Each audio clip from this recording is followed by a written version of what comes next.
Hey everyone, welcome to Out of Character. Thank you so much for joining us today. As you certainly know, this is episode 18 of Out of Character, the show where your favorite creators drop out of character for an hour to talk with game designer and host Marc Tassin, that would be me, about their art, their process, and the nerdy stuff that inspires them. From the secrets behind their craft, to the ins and outs of the business, to the games, shows, and books that they just can't get enough of, it's a unique, candid look at the people who create the stuff that you and I love. Now, as always, comments will be open. Last week it wasn't working, but this week they're definitely on. So if you have questions or comments, I can't make promises, but I will do my best to keep my eyes open and pull in things that you post there. So with all of that out of the way, and I'm out of the bunker, back in my normal location. So things are going well now that I have power again. With all of that out of the way, let me get to the thing you've been waiting for. Our guest, Delilah S. Dawson. Hi, Delilah. How's it going?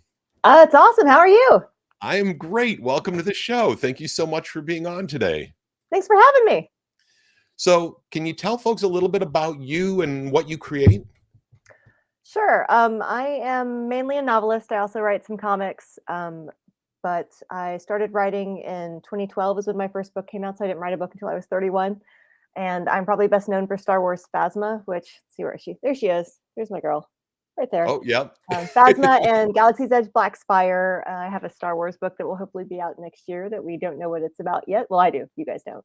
And I also write a ton of different IP, Marvel Action Spider-Man comics. I did a Firefly graphic novel down to Adventure Time and Disney Descendants. I write Minecraft books. Then I have my own books, which are middle grade horror, young adult thriller and horror, and then adult literary fiction, fantasy, Weird West. So I'm busy.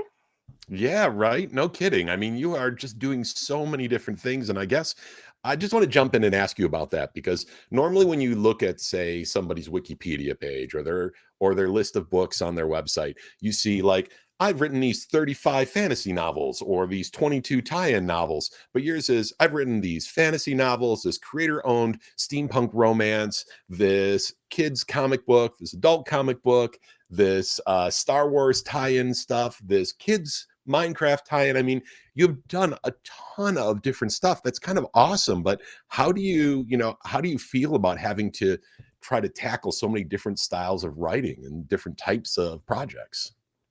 Well, I mean, it's kind of funny. The first book I ever wrote was like a magical realism women's fiction. It was awful. It did not get an agent. I got 57 rejections, that sort of thing. The second book I wrote was a middle grade magical adventure, kind of like The Littles meets The Borrowers.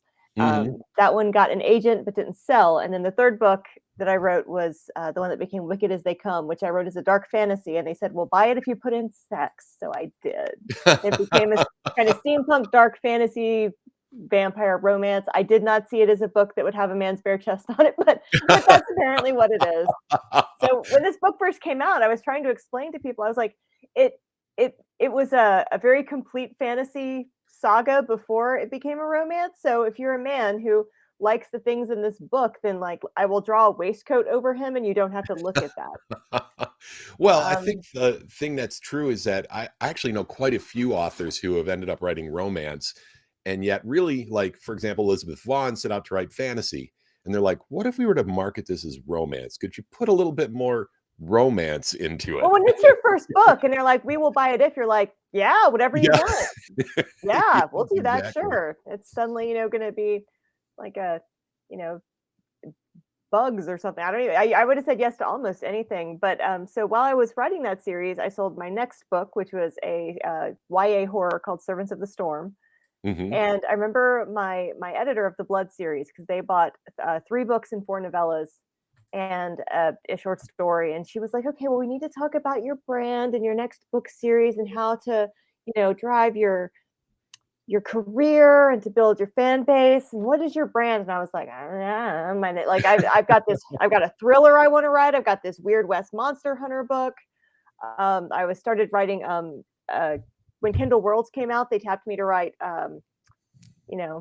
Shadow Man for Valiant for Hmm. Kindle Worlds. So at that time I remember just being like very conflicted, where it was like, you really would like me to get on or the highway and go straight to a destination, and I feel like I'm more like, that kind of octopus thing at the fair where you get in and this thing spins while it goes around, while it goes up and Uh-huh. down.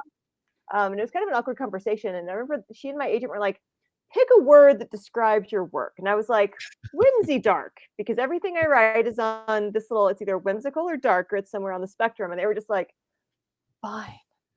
That was my website for a long time. But I just Right. very early on I realized that I'd get bored if I went on one, if I chose a genre, I would get bored because I've learned recently I have ADHD, and it explains so Oh, much about everything I know about myself. But yeah, there was never a chance I think that I was going to, be helpful in selecting a brand so that a publisher could really give me that drive. And I'm sure I've missed out on, some really cool stuff, but this is what I do. And when I get an idea, I don't have to think, oh, I'm not allowed to write that. I get to be like, oh, I get to write that. yeah. When you say you've missed out on, I'm not sure what that would be because you've written for Star Wars, you've written for Marvel, you've written your own stuff. I mean, I feel like you've done the opposite of missing out on things. Is that really Well, just by sort of following your own path? It, there are certain writers who um pick a brand and they have super loyal fans that look for every book they write because they know exactly what they're going to get. You buy Mhm. a Sherilyn Kenyon book, you know what you're getting. Yeah. If you buy a book from me, who could say you could get a haunted house in Florida, or you could get some little blocky children running after a pig, or you could get, a woman during a pandemic joining, professional wrestling, or you could get Star Wars. Like you don't know what you're going to get. So there Right. are definite benefits to if you're able to cultivate a fan base where you are in touch with your fans, you know what they want, and you're giving them what they want on a very regular basis. Like there's a lot of millionaires that do that, and I'm not one of them. Yeah, yeah, that is true. But I think that that goes back to something that's come up again and again and again in the conversations we've had here, which is that there is no formula. There is no No. formula to success. Every person just has to do what works for them. And I think what seems to be the most successful is the stuff that fits your personality. If your personality is, I want to write something completely different this time. I want to write, Weird West steampunk. I want to write kids comic book. I mean, it seems like there's absolutely if you're enjoying it, that's really your secret to being successful at it. Yeah, it's definitely a case of, some people think that they can write to a trend or get ahead of a trend and like really kind of strike gold. But um, I feel like sometimes you can tell when a book is just trying to hit a trend as compared to something that really just the author is very, very passionate about, like that story that you have to tell because you don't have a choice. I have this Yeah. one series, the Shadow series, which is under the name Lila Bowen. It's my only book series under a pen name, but the first book is Mhm. Wake of Vultures. And I remember I had the idea and it was just so consuming. I went to my agent and I was like, "Let me pitch you this." And I pitched it to her and she was like, "Don't write that. I can't sell that. I can't. What? Nobody wants this." And I was like, "Oh well, too bad. I'm going to write it anyway."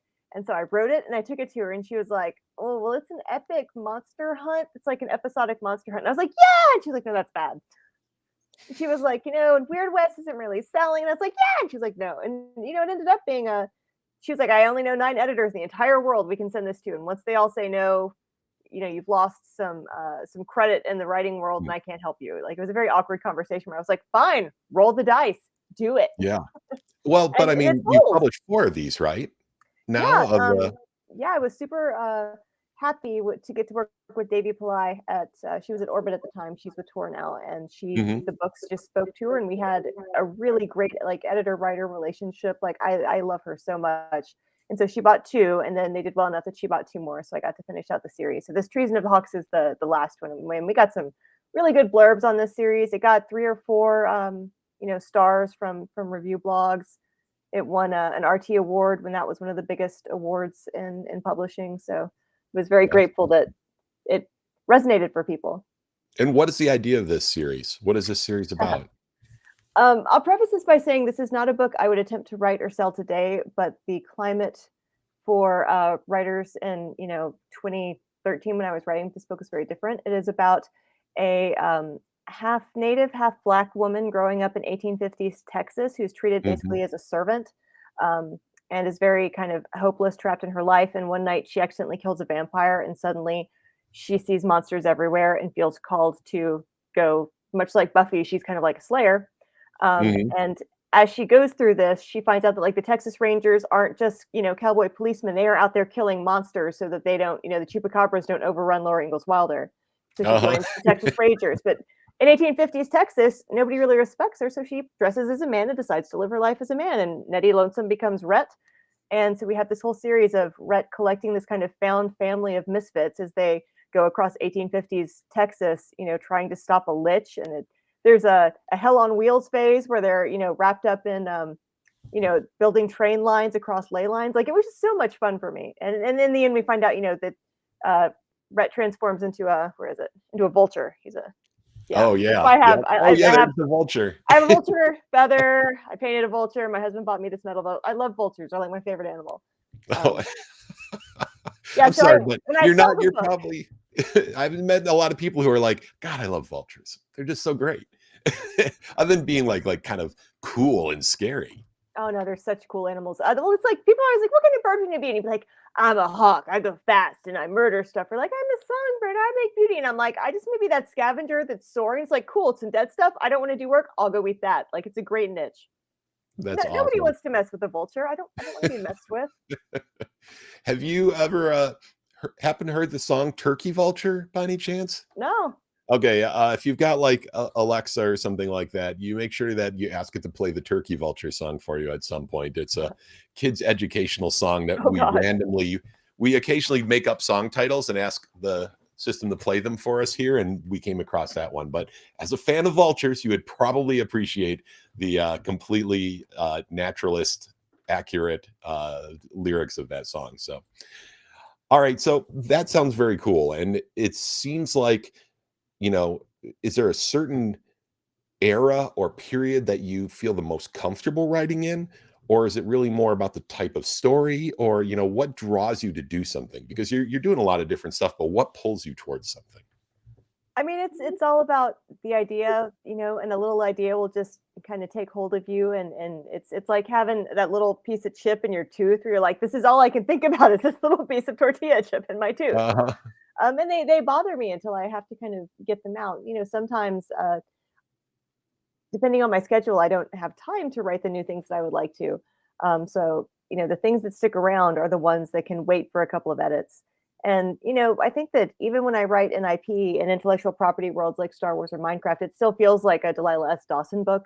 They still Hmm. have, my kind of flavor to them. I tend to like books that are a journey from point A to point B. I don't usually do books where, you know, the whole school year happens while you live at home and just go to school, and you're like, on November 3rd, he gave me his pencil. Like, no, it's usually you have to go on the adventure. Yeah. Um, they're usually whimsical. There's usually at least a little bit of horror or darkness or strangeness. Um, but it just depends on what gets you excited. I mean, it's like, okay, so Phasma is a Star Wars book. I pitch it as Mad Max Fury Road in outer space. Um, That's awesome. so different things, will leak into other things, and I like mixing genres like that. Where I remember in, gosh, I guess it was like 2003 or something. My friend gave me Dead After Dark by Charlene Harris, and I was reading it, and I was Hmm. like, "What do you mean we're allowed to make country vampires in Louisiana? I didn't know we were allowed to do that." And I was like, "Oh wait, there like aren't rules." In my head, I thought that there were these rules all the time. Then once you realize like there's no rules. If you do a good enough job of writing a character that connects with people and you use their motivation to drive a story, like people will go on that journey with you no matter how weird it is. So how did you decide that you wanted to write? What was it that sort of told you one day where you said, you know what, I think I can try this? So I grew up thinking like I was a big reader. I was a bullied kid and a nerd and a pariah and didn't really understand how to make friends. So it was me in the library and I was a big reader. But I thought that writers were like surgeons or nuns, like people who knew from an early age what they were meant to do, and it was a calling. So it was not a thing I ever considered for myself. I wrote poetry. I got fives in my AP English classes, but it never occurred to me I could write. I was a visual artist, so I painted murals and that sort of thing. But when I was 31, my second child stopped sleeping, and I stopped sleeping. I was getting like 3.5 hours of sleep a night, and my brain broke. And I went to my husband and I was like, "Hey, minor problem. Have you heard the rats talking in the walls?" And he was like, "No. Two things. Let's get you some sleep. Let's get you on a little sleep schedule because clearly you're having problems." He was like, "And Hmm. you need a hobby." He's like, "You do nothing but sit here in a room with two babies all day long, and you have to do something for you." And I was like, "Well, I can't. I'm a creative artist. Every art medium is it's all poison. Like you can't have art medium media around babies. And he was like, Yeah, well, right, exactly. he's like, well, you need something you can do that isn't poisonous for babies. You should write a book. And I was like, okay, because my husband had written all sorts of books and I'd edited them for him, but my brain was so broke. I was just like, yeah, fine, whatever. Okay, I'll try it. Okay.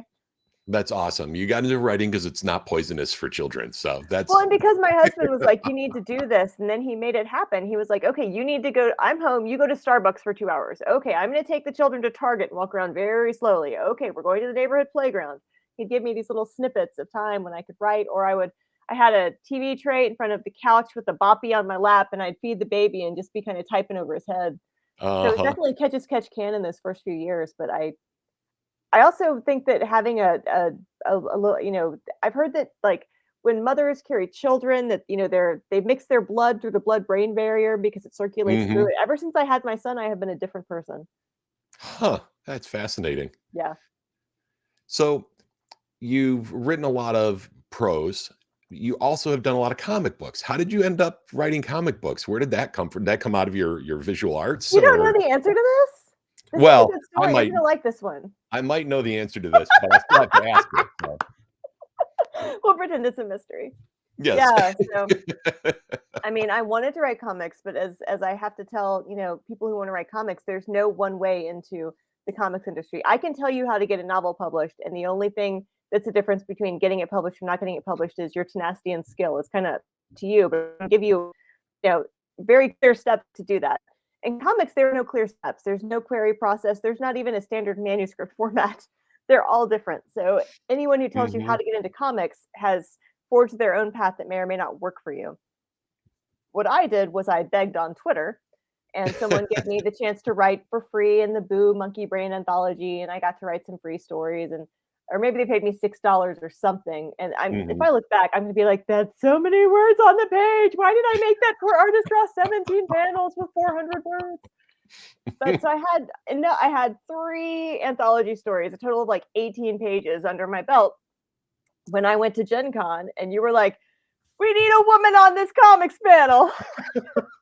Have you Yeah. written? I was like, I've written 8 pages of comics, but I got to be on that panel, and the Mary Sue covered it, and I had said on the panel like I would love to write comics, and I can't figure out how to get in there. And the next day, while I was eating a cupcake at the Gen Con couch, I got an email from an editor at Boom who was like, "Hey, I heard you wanted to write comics. Pitch me." Oh, that is fantastic. That is just a fantastic story. And the thing is that as some folks who have watched know, I did run the symposium for years, and we tried to do a comic track at one point, and for reasons that I won't get into, things did not go the way that they were supposed to go. And yeah, see, I'm putting it nicely, aren't I putting it nicely? They didn't go they were the So way that nicely. I'd expected.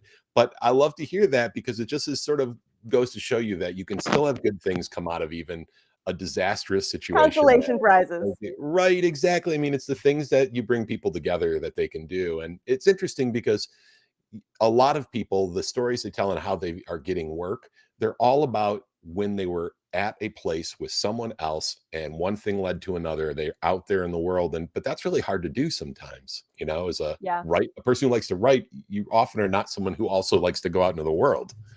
Well, I mean, conventions, comic cons, and conventions are. I'm a very introverted, neurodivergent person, Hmm. and if you said to me, "Walk up to that person at Kroger and introduce yourself," I'd be like, "I'd rather die." But if you say to me, "Go sit in front of 1,000 people and answer the most personal question of your life," I'd be like, "Bring it." So there's some difference there when it's more of a performance on behalf of multiple people as compared to one person that I have to try to make small talk with that's very different. And I find comic cons and conventions as a writer are amazing because you can use the internet to hack the basics of acquaintanceship. So you can look and see who's going. You can look at the Hmm. guest list, see who's going, who you might know or might tangentially know. Follow them on Twitter or Instagram. Have a little chat, and have this kind of like enough. And I don't mean to be like creepy or stalky or anything, but you have enough to where you can walk up and be like, "Hey," I mean, when I walk up to people that I haven't met before, I'll be like, "Hey, I'm your friend Delilah from Twitter." And to me, I think that person is safe because I've been following them on Twitter for 3 years, and they said something nice to me once. So my brain doesn't go, "Oh my god, it's a scary stranger." My brain goes, "That's safe. Go talk to them."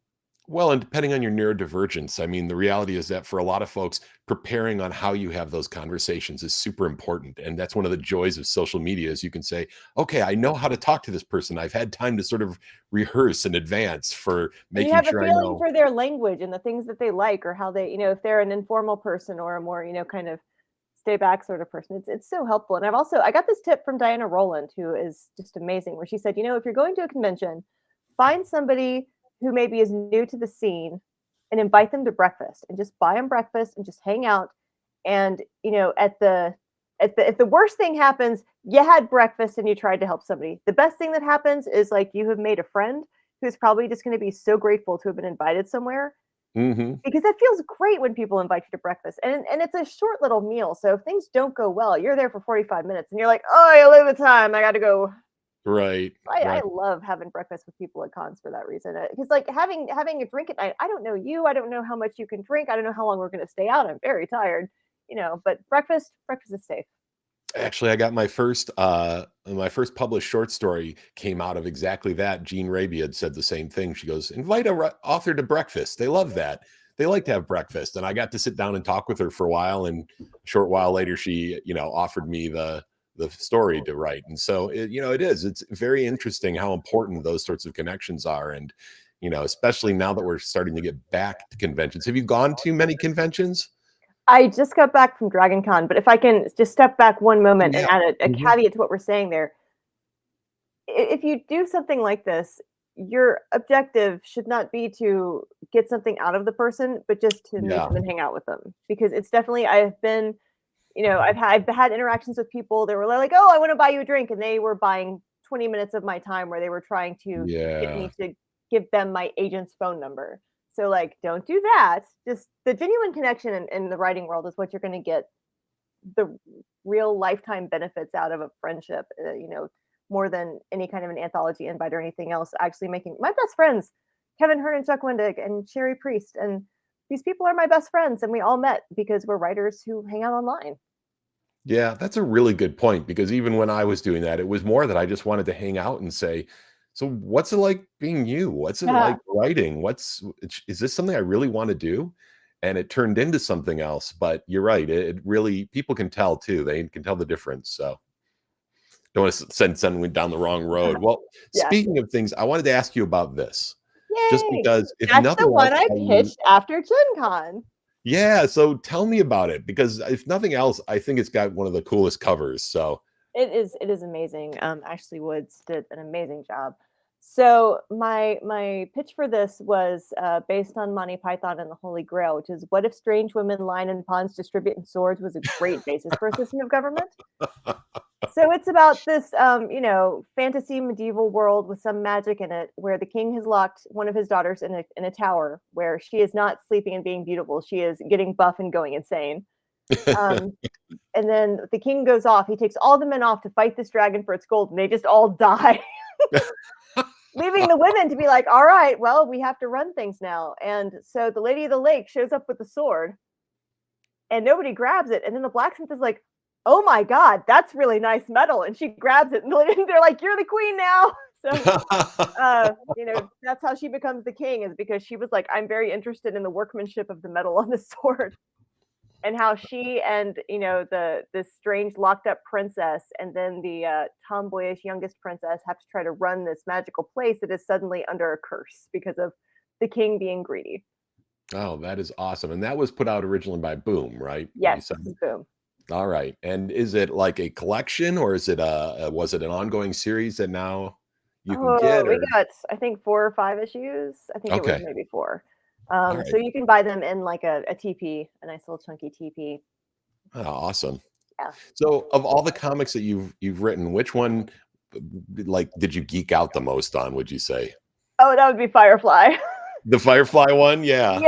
Yeah, some things have come out about some people since then that can make fandom there a little more complicated, but Yeah. um, I was a huge fan of Firefly when it came out, and I saw Serenity in the theater, and I was all in on it, and it was kind of one of my dream properties to write for. So getting to write not just a comic, but it was meant from the start to be a graphic novel, and it's all about the women. It's a heist book So it was super fun to get to write all of the women from the ship, and then you've got, of course, uh, the one lady who always shows up to cause trouble, So Yosef there we Bridge. go. I knew I had that someplace to bring up. Yes. So That Firefly was was very great. exciting. I also got to write an X-Files comic, which was the opposite end of the spectrum. Firefly was very intense. These were very emotional. The editing was super intense. They control that property very tightly. And Mhm. X-Files was like, do whatever you want. We don't care. It's fine. No edits. It's good. Like, or maybe I just really nailed it and they loved it. But that one was super fun where I was like, really? I can do anything they want. They're like, yeah, it's X-Files. So I don't know how much you're allowed to tell us, but I'm sure folks are wondering, like, where does Star Wars fall on that spectrum when you're working on a Star Wars book? Well, with Star Wars comics is actually kind of funny. So, the first thing I got invited to write was the Force Awakens book, The Mhm. Perfect Weapon, which was a novella based. It was one of the first properties based around the Force Awakens. Yeah. And after that, when I got invited to write Phasma, I was flown out to Lucasfilm in San Francisco to read the script, which was a Mhm. whole thing because it's like it's on red paper. There's like stuff struck out in pencil because it's changing daily. You have to check it out from a guy, and if you need to go somewhere else, you have to check it back in with him and put it in a locked drawer. So they gave me like they have a cafe in their campus called Java the Hut, and I had like a Trenta, a huge, huge white mocha. I'm sitting there reading, and suddenly I realize that I've just drunk this much coffee. And I look around, and the guy who I'm supposed to check the book in before I can go to the bathroom is gone. His door is locked, and his room is dark. And I'm Oh, like, no. "Oh my god, I'm not allowed! Like, you're not allowed to take it to the bathroom with you, but you also can't leave it there." And I was like panicking. It's pretty Oh funny. my gosh. But because I was the only person who had read the Phasma script and was a writer um, of comics, they needed somebody to write a Rose Tico story for Star Wars Adventures and Forces of Destiny. And so they talked to me and they're like, "We heard you wrote comics." And I was like, "I do." That's So awesome. that's how I got into IDW, and Mhm. I did got to do some really cool stuff with IDW. They did the Marvel Action Spider-Man, and they also did Star Pig, another one of my creator-owned properties. But it was all just because I had the good luck of having read the script. That's awesome. And there's Marvel Action Spider-Man. I've got Yay! that one good All because three it's an Spideys. awesome cover. That's super cool. So you've gotten to work on so many things that people like, that are sort of like bucket list things that people would want to work on. And Oh yeah. you've worked on like a half a dozen of them. Are there any that you haven't ever gotten to work on that you're like, oh, it'd be so cool to write for this property? I mean, more recently, I'm a big fan of Taika Waititi's work, and What We Do in the Shadows, I think, would make such a fun comic, as would Our Flag Means Death, which are two of Uh-huh. my big favorites. I also really love Haunted Mansion at Disney World. I'm a big world file. When we lived in Florida, I had a season pass and was there all the time. So I got to pitch for a Haunted Mansion comic once, and I lost it to Cena Grace. Which, if you're going to like lose it to him, he had a great pitch. But yeah, I love Disney stuff. So, like, I got to do some Disney Descendants, which was really exciting. Mhm. Oh, that's very cool. What we do in the shadows, I never thought of it as a comic, but you're totally right. It could completely work as a comic. It'd be Yeah, because it's fantastic. kinda goofy, it's very, it's got a very specific visual style, and you can, like, follow the different people into different areas. Yeah, and there's plenty of, like, visual gags built in that would be Yeah. harder to pull off in prose, but you can totally pull off in a comic with Oh, yeah. that look at the audience a certain way or that certain expression. So, um, so you watch a decent number of the shows that all of us watch. It sounds like you watch What We Do in the Shadows. Yep. You also mentioned that you finished the most recent season of Stranger Things Yeah, I with turned in a Stranger Things book today, so I've been living the Stranger Things pretty hardcore. And I'll tell you, I went to Dragon Con this weekend and I wore a Hellfire Club shirt, and it is like the funnest I've ever had just wearing like a casual cosplay. It was like, you Uh-huh. get like the Jeep nod from the other Hellfire Club members. It was cool. I really enjoyed it. That is awesome. So you got to do a Stranger Things book as well that you just turned Mhm. in, you said? Now, Yeah. when is that one? How long till that one comes out? Probably a while yet? I mean, it'll be next year just because publishing is very slow, but it should be I next know. year. All right, awesome. And were you satisfied with where they took the story in season 4? Oh, yeah. Yeah, no, I thought this might have been the best season ever, but I'm not a person who watches the things I love nitpicking them. I Yeah. loved The Last Jedi, I loved I thought the prequels were very enjoyable. I was late to my rehearsal dinner because I was watching Attack of the Clones. Like, I'm just kind of all in. Basically, the properties that I love, I don't see them as, a work in progress that other people put together that was, edited or was on the floor. I'm like, that happened. That was history. Like, you can't change history. Oh, well, it Yeah. was messy. So Yeah. it's reality. Yeah, I actually loved the most recent season of Stranger Things, and it Eddie, had man, Eddie. right, that's just what I was gonna say, the most metal moment in the world too, and Eddie, yeah, gosh. And I love I Jamie Campbell Bower. I just think he did a great job. Mhm. So Yeah, it was cool. a great season, and then Umbrella Academy is another one that you like. Now, Probably one of my all-time favorite TV shows. did you read the comics ever or at all, or No, I think I might have tried, but it depends on like it's like a baby zebra imprinting. Whatever you see first is the thing you imprint on, and that's your part of that world. In that's the a same way great that way to put it. the people that's they're that the prequels for Star Wars were the first Star Wars they saw are like, yeah, the best ones. You're like, are they? But I saw the TV show for for Umbrella, and I didn't know what to expect, and I was instantly in love. So I imprinted. Yeah, I started with the show as well. I went back and read the comics. I thought they were good, but like you said, I think it's a good way to put it is you sort of imprint on this thing. And it's kind of like seeing the British or the American version of a show as Oh, well. The Office. Yeah, The Office, exactly. Whichever one you watch first, that's the best version. So, Actually, that's not true. We watched the British version before the American version, and we like the American oh, better. really? So you're breaking the rule right there. Mhm. Then it's just not Yeah, as that's one of my comfort shows. I watch shows over and over again until I know them by heart. At least like The Office, Community, Brooklyn Nine-Nine, Bob's hmm Burgers, that sort of thing. And yeah. I they took The Office off every streaming service, so now we have to like buy it, but hmm watch it a lot. Community is such a great show. I absolutely love Ben Harmon's Community. a genius. Mhm. And apparently the movie is still potentially could happen, so I'll keep my fingers crossed. So, on top of that, another one that we mentioned earlier was Always Sunny in Philadelphia, Mhm. which I just think is an amazing show and just never stops being funny, and it's one that you've been watching lately as well. Yeah, I listen to, podcasts a lot. I go to the gym 3 times a week, and my gym is, about 20 minutes away.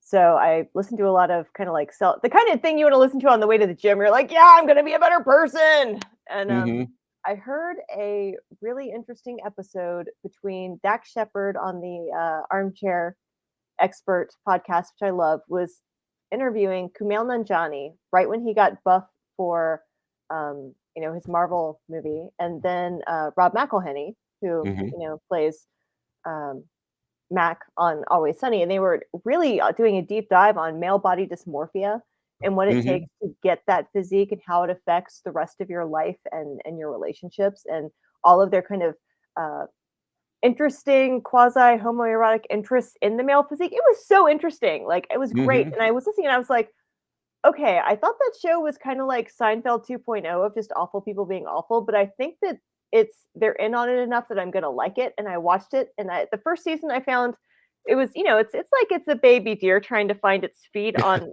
a oiled floor. But then like once it locks in, you're like, oh, okay, this is for me. As a writer, what I find fascinating is they've been able to take people who are often pretty terrible in the things that they do, and yet they don't feel like terrible people, except maybe Dennis, but they Well, don't you know what feel it is like that gets terrible me? I've people. given this a lot of thought because I had to get my husband into watching it. He was like, I've heard of that. I'm like, no, you gotta watch it. It's that because the actors are the writers and they are Mhm. in on it. They are writing this to make a point, which is these people are terrible. Yeah, So it's almost like watching it as an object lesson and like, look at how terrible these people are. What if we were better than that? So yeah. Huh. Ah, fascinating.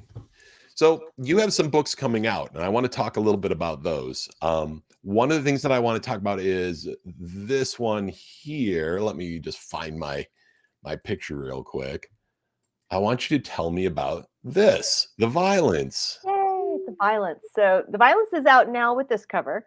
The paperback cover, which has like two flowers and a breaking vase, is out November 1st. If you are a person who is big into paperback, but if you are into hardcovers or ebooks or audiobooks, you can have this one right this moment if you like from all of your usual places. This book is kind of like my big literary. fiction, spec fiction. It's like what, Wanderers was for Chuck Wendig. It's like it's my big boy. Hmm.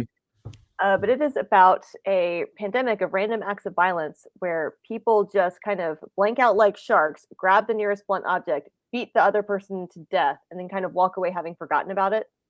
So it Huh. opens up with like a grandma in Costco grabbing a bottle of Thousand Island and beating somebody to death, and then just kind of walking away with her tub of mayonnaise. Wow. And so, in the backdrop of this world, a woman who lives in a domestic violence situation and sees that her daughter is becoming a victim of this as well, uses this pandemic to break free of her abusive husband by getting him to attack her. And then she Mm. has to find her way through this new world where, it's kind of like worse than COVID, just because you could go to the store and, not just get coughed on, but get like beat to death with an umbrella. So it delves into domestic violence. It delves into professional wrestling. It delves into what teen women have to deal with alone in the world, and it is very cathartic in the end. It's a very hopeful book, but in the end, it is meant to be uplifting and empowering. Oh, that's awesome. But it's based a lot on the situation I grew up with at home. My dad was an abusive alcoholic, so I kind of Hmm. channeled a lot of that into it. Because we Interesting. writers work out our issues on the page. Right, exactly. Well, that's fantastic. I mean, is this something where you hope that there's more stories to tell around this, or is this a sort of a one and done type of tale, or how does this? What do you have I mean, planned for this one? it's got that more literary feeling of one and done, but of course, Yeah. if Oprah should pick it up next week and someone should make a movie out of it, I can write in this world more. It's like the Walking Dead world. Like the world is there, anybody can have a story that picks up and tells a different story there. So there's Yeah, always room for it. it's interesting because it actually, as you described it, and one of my first thoughts is that it's got a very cinematic flair to it. It's got like these moments that you could do extremely well. So, Yeah, I've got this conceit I use in it that, in The Great Gatsby, they're always driving past that Dr. T.J. Eckleburg sign that's on the front mhm. of some of the books. Well, there was this place in Florida that drove me crazy. It was this tiny little yellow house that had a bunch of like flooring samples outside. I guess it was a flooring place, but it had one of those scrolling letter signs on the front, and everything it said was like obnoxiously sexist, where it was like, get the little lady what she wants for Valentine's Day, not flowers, new floors. And you're like, no one wants that. So I brought that into the book because every time somebody drives by, it's like first you drive by and you're like, that's annoying. The second time there's like a dead dude in front of it and like a big red splatter on the side of the wall where you're like, well, I guess somebody took offense at his sexist scrolling frame. And then the next person drives by and there's like dogs eating him because when there's this many dead people, nobody's like, oh, we need to go clean up that old man. Oh, that's It's awesome. that kind of book. Yeah. So it almost has almost like a zombie, not zombie vibe to it. So you don't have to tell more. I'm gonna have to read it. So I don't want you to give everything away. I'm so interested. I'm like, oh, so tell me more about this part. And then you've got another one coming out that is completely different. Oh yeah. Let me go ahead and get that brought up here because I want to share that as well. Here we go. There. Yay. Minecraft Mob Squad, and that's coming out November 1st too. So you have sort of a perfect example of your writing two completely different things coming out the same day. I'll go you one better. Sometime that week, my first DC comic is out. I'm working on DC Dark Crisis Dark Army with Mark Waid, Dennis Coulter, and Oh, Josh awesome. Williamson. So we've got three very disparate things there. That's awesome. Yeah, so all over the place, but all awesome. And the Minecraft Mob Squad, how did you first off, it's got the best title for a book I've seen in a long time. Thank you. I So came up with that. that's awesome. How did you end up doing Minecraft stories? Well, writing IP, intellectual property, is a very specific skill for a writer. Yeah. We often say like everyone has a book in them, whether or not you can get it out is one thing.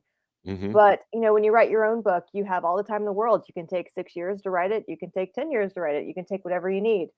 IP, you have to be able to write a sellable book in about 30 days, maybe 60 Hmm. if you're lucky. So, while completely understanding the world, all of the rules of the world, and knowing that when you get your edit letter back, it's going to be pretty brutal. Yeah. So, IP is a very specific skill. So, when editors find out that you have this skill, that you can write very fast, write well enough to not require multiple edits, follow directions and then handle the criticism that's coming, they will often tap you for stuff. So it happens that Del Rey, who are the editors in charge of Star Wars and Stranger Things, are also in charge of Minecraft. Ah, okay. So I pitched for a project and I did not get it. And then they came back and were like, well, pitch us something else. Oh, that's awesome. And my pitch was, okay, 80s kid group like the Goonies or the Monster Squad in Minecraft. And they're like, go. Awesome. Very cool. Well, and I think though that, I mean, you do a lot of tie-in. Does it mean that you're not able to write some of the stories that you really want to get out there, like the violence, or are you able to sort of scratch both itches, write the things that are sort of your own personal creations and yet still do some of this cool IP work as well? I mean, I try to go back and forth because I enjoy them a lot. The IP gets attention and raises the boat, Hmm. whereas the personal work, I'm more in charge and it tends to pay better. So it's you want your steak, but you also need your Lunchables. So Yeah. I get a little bit of everything in there.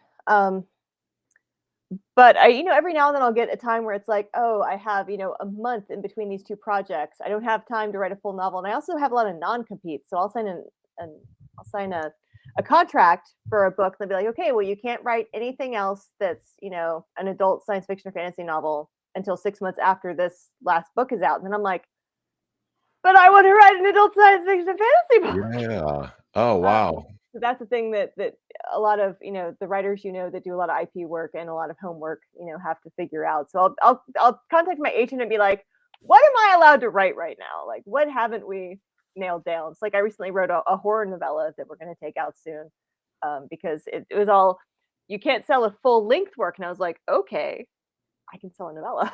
Oh, that's awesome. And So it's yeah, I'm funny that you covered. mentioned your agent because I wondered about that. Like, does your agent help with that? Say, like, all right, here are all the things you're not allowed to write until December, but then after that, you can write them, help you figure it all He out. is very helpful in keeping track of the things that I mean, I don't want to say I'm a giant toddler, but I definitely chase the shiny and I don't keep good records. So there's times where I'll be like, "Hey, do you know when I get paid next? Because I need a new roof." Or, I'll say whenever my non competes up, when is what's next on the plate, and then she'll help me out, which is why we love to pay our agents 15% because they earn every penny of it.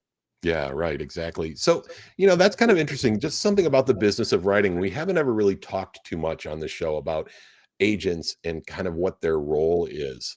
And can you just give an example, like, what does your agent do for you that you're like, I am so glad I don't Oh have man. to do this and this? Well, let me tell you the story of my first book sale. Hmm. So I got an agent. This is my first agent. I have since changed agents because most authors at some point change agents. So she took Wicked as They Come out and on submission, which means she submits it to editors that she think would be a good fit. Hmm. And she got 3 offers. Well, no, no, no. Okay, let me take that back. So she got 1 offer. So she gets an Okay. offer in, and she comes to me and she says, "Okay, they want to buy one book for I think it was like $7,000, and the whole world, all languages, all countries, forever."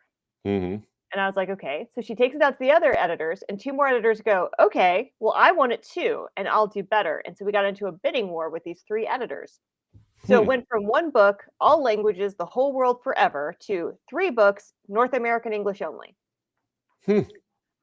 And the price was magnified by 10. So that's the Dang. thing that a person at home who says, I don't need an agent, I can do it myself. You can't do that. You can't take your book out to Yeah, 3 right. editors, start a bidding war, and increase the odds of better rights in that way. Hmm. You can't do that typically unless you're, like a lawyer.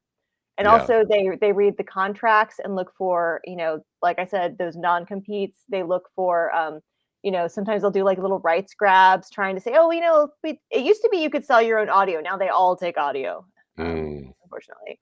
And I remember when ebooks, you could sell your own ebooks, but now it's pretty much all rolled in there. A lot of writers think like, "Oh man, can you imagine being like a writer in 1985?" Like the money that you could make then, like, you used to be able to live off of like 6 short story sales a year, and that was like your career, and you could buy a house on that, and now you can't buy tacos on that. No. So you definitely need an agent on your side if you want, to preserve your rights, to get the Hmm. best deals, and also, if I have a quibble, like if I don't like an edit or if I can't handle a deadline, and I go to my editor, I don't want them to think I'm the bad guy, so I can send my agent over there. If I don't really like the cover, my agent takes that information over. So it's not me being a diva, it's my agent on my behalf being like, "You know what? We need to talk about some other options." Hmm. Which is great because I don't like conflict. I've only pulled that once. I had one cover that I was like, "If I get one hard no in my entire career, this one is it." Mm. Yeah, that's one thing I've always heard a lot about is the struggle with covers and, whether or not it actually fits your vision and whether it's some dude with no shirt on. Well, I mean, it is unwise for an author who wishes to be traditionally published to hold too tightly to a vision, just Yeah. because early writers often don't have a lot of choice. Like, kind of the higher up you get, and the more you've proven that you are reasonable, the Yeah. more leeway they'll give you. But at first, they definitely have dealt with enough difficult to please people that they don't usually write that into your first contract that you have Mhm. full say on your cover. I didn't have any say at all on the Wicked as That cover. It showed up in my inbox, and I was like, I didn't know that this was a bare chest book, and he's wearing leather jeans with a zipper, but he's from like steampunk London. And so my agent was like, pick two things. Like, I sent her like a list of 20 things that were wrong. She's like, pick two things. And I was like, this man is described as slender and pale, and this guy looks like he just won Mr. America while covered with suntan lotion. So I think that that's kind of lying because some women prefer slender, pale men. And I was like, and number two, there are no like leather jeans with zippers in steampunk London. Please just paste some trousers on this man. So we got him. So, but by the time the third book rolled around, I knew I was like, oh, so is it going to be the same cover artist? They were like, yeah. And so I reached out to him and I was like, hey, I heard you were doing my third cover. I'm so excited. If I can answer any questions, let me know. And he's like, oh, I'm so excited. I was told that I was looking for the model because they said it looked just like Ryan Reynolds. And I was like, no, he's described as looking like Jesse Williams. He's a man of color with light green eyes, and he has the sarcasm of an early Ryan Reynolds. And if I hadn't reached out to him, I would have ended up with like a cover with Ryan Reynolds on it, and I'd have been like, Oh my "That's not his gosh. race. That's not what he looks like." So very fortunate in that case. Oh man. Interesting. Yeah, I mean, that's one of the things that I think people find fascinating is not understanding all of the nuance of how these books come to be. Like something ends up on the shelf and the amount of negotiation and discussion and effort involved in coming up with a good plan. Um, Let me check here. I have some more books. I want to show some of the other ones that I've got here that I brought up. Oh, here's one. I have Wicked Yes, After Midnight. this is the one I was talking about, which they thought this guy was going to be Ryan Reynolds, and I was glad that I caught them in time to be like, no, no, scoot over this way. No. But I did also get to say like we need to have swaggy red curtains because this is Moulin Rouge in this world. So Oh, awesome. yeah, So back in the I good do old have a days. question about another book because I've got another one of your covers I want to ask you about. It's fun. This one here, Camp Yay! Scare. It's My so latest cool. book. Isn't that beautiful? Yeah, it's I love this. awesome. This is Matt Ryan Tobin did this cover. Yeah, these are my middle grade horror books. The first one was mine, and then this is Camp Scare, which just came out, which is based on the terrible, terrible week I had at summer camp. That's You awesome. talk about where ideas come from is when they're like, "What? We need you to pitch us horror books." And I was like, "A kid goes to camp. It's already a horror It's story awful. right from Hated the it." start. I had very bad camp experiences too. So yes, any sort of camp story is a horror story in my book. Yep. Oh, that's very cool. And this one's not out yet. Is that No, right? this one came out August or September. August because it's Okay. September now. All right. So So it this just one came is out. out now. You can buy it. It is, for kind of middle grade kids. It is the story of I've started to write kids that are kind of like I was. So this kid is an only child who is, the you talk too much, you're the teacher's pet, you don't know how to make friends, you're a little bit too much, you're way too into poetry, but that kind of kid that has a smart kid who has undiagnosed ADHD and basically cannot figure out how to function within the society of fifth grade. Gets bullied, and in order to kind of keep her from suing, her school gives her like this week at this summer camp called Camp Care that's supposed to be like anti-bully, all about loving and friendship. And she goes there, and her bully's in her cabin. Oh my gosh. And so she fails to make friends, except she does meet a friend, but there's something very strange about her friend. No one Oh, else that's can see her. fantastic. Yeah, this one, it was kind of interesting. They were concerned that the ending was too dark, and they were like, "Do you Oh, wanna change it?" And I was like, "No." oh, Because they're good. like, "Well, we worry that the adults aren't really responding appropriately to the bullying." And I was like, "That's because they don't." Right. That's true. It's Yeah. painfully true. Oh, that's awesome. And I appreciate dark. My daughter and son both reading growing up, just the sort of dark endings that people are like, well, that's not appropriate. It's like, oh no, they love it, right? Yeah. It's the stuff that is just fascinating to them. I read Pet Sematary way too young, which I think is like, you get a room full of horror thriller authors, you find out that most of us stumbled upon a Stephen King book we should not have way too early, and it just tainted us forever to where, you're like, "Oh, read some Goosebumps," and I'm like, "R.L. Stein's a great guy, but you can't scare me like Victor Pascal." Uh-huh. That's awesome. So we don't have too much time left. And so I want to just, before we wrap up tonight, I did want to ask you, we do sometimes we'll come up with somebody who we want to sort of put a spotlight on. They could be someone that has been around a lot that just hasn't been rediscovered by people, or someone completely new. Do you have anyone that you want to sort of give a shout out today that we can sort of boost up a little bit Yeah, to? maybe I'll do one of either because I feel like I'm kinda out of the loop. Like, I normally meet younger writers at Mhm. Comic Cons, and I haven't, Yeah. I went to Dragon Con this year, I went to Star Wars Celebration, but I haven't met, like, a younger writer in a while, and because I've been so caught up in edit after edit after edit, like, I edited today, I will start editing a new book tomorrow.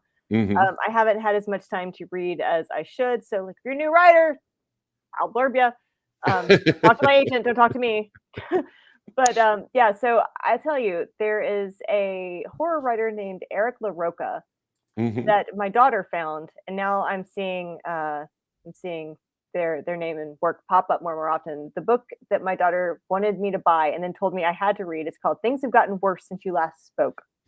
And it is just, it's a novella, it's tiny, you can read it in a day, and it is like, it stays with you in a dark way, where I was like, "Man, that is cool." Like, I didn't once you get into the kind of the traditional publishing track as an author, you kind of internalize these rules of this is how long a book has to be. This is the how a book has to go, and you get kind of these rules because traditional publishing has rules. And then somebody breaks them, and you go, "Oh my god, you got to do so much weird stuff in this." So yeah, see, Paul Tremblay liked it. So this book stuck with me. Um, and I also one of my longtime favorite writers who I don't think gets nearly as much attention as he should is Daniel Polanski. Mhm. I've loved a couple of his books. My favorite one, oh god, it's on the shelf. It's about animals. Oh my god, what's it called? Can't see it. Oh, this is what happens when your eyes get bad. The Builders. Well, I The know Builders. builders. That's what The I was about Builders. to say. Yes. That's what So it is. if you flash that book up, you'll see it's like that's the fastest I've ever written a book blurb. Is I just loved it that much. Yeah, I've got that one here Just got actually. this. Hang Oh, on dude. one. Yeah, I do. I just gotta bring it up. Yeah. Whoops. All I keep finding is Eric LaRocca. Oh, There there we it is. go. This is Yes. one of my all-time Oh my favorite books. gosh, I I've didn't read realize it I was flashing so book fast. titles on the screen. Sorry, everyone.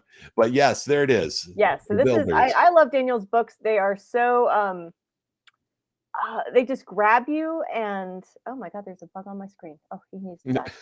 But yeah, this is what this book blew me away. So Daniel Polanski, if you see his name, his works are interesting and intriguing and unusual and just really readable. And I can't imagine why he isn't everywhere.